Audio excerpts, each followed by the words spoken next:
Guys, let me tell you what I heard. I heard that private schools in Nigeria they treat their students like secondary school students. I thought it was only Covenant and Babcock that they had that attitude. Shasha. This is Babe One by Sorora. So guys, welcome back. How are you doing? Can you hear me?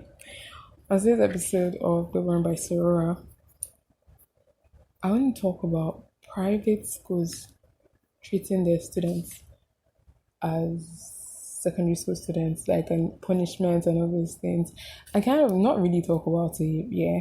Just say what I think. And that I'm just like draw similarities to law school, Nigerian law school. Because when I was in law school and I saw the way they were treating us, I was just looking at them like, who are these ones? Who are these ones talking to? Like, is it me? Am I the one you're talking to or be someone else?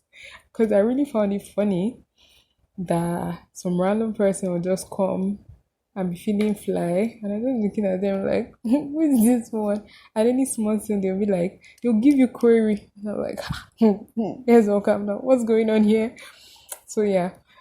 I think one of the things that stood out in law school, one of the things that was, should I say, hilarious was when we have, okay, they don't call it a night out, no, sorry, lights out, but in law school, by 12, I think they close the gates. Is it 12 or 11?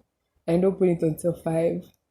I know postgraduate students, most of the time, and I remember someone said that whenever there's a rule like that, all those rules that restrict people, the default is to just break the rules.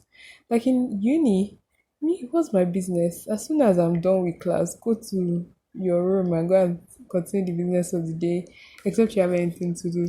But in law school, that's how you know that it's at night when everything has almost finished and you remember that you want to eat. I think there's just a rebel in all of us, like why you just feel like, why should you give me said rule? Why should I have to do so and so?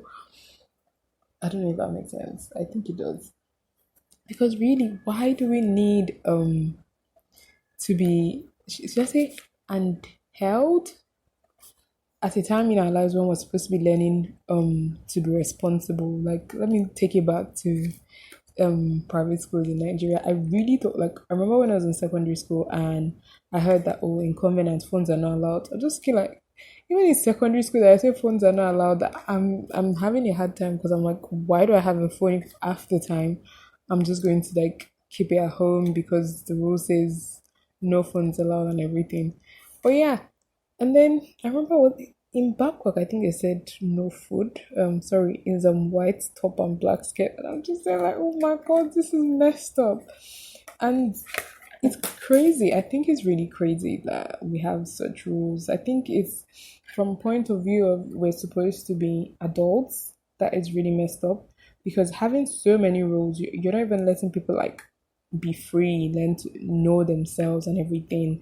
There's a difference between being a guide and just being restrictive. And I think private schools in Nigeria are really restrictive. I mean, that's just what I heard, and that's what I'm just saying.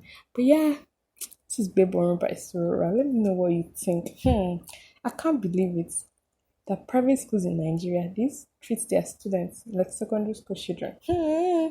I don't believe it. Yeah, I know I'm very dramatic like that. You would think I have some kind of mother's gist. But that's just all. Thanks for listening to Baby Born by Sarah. Have a lovely day.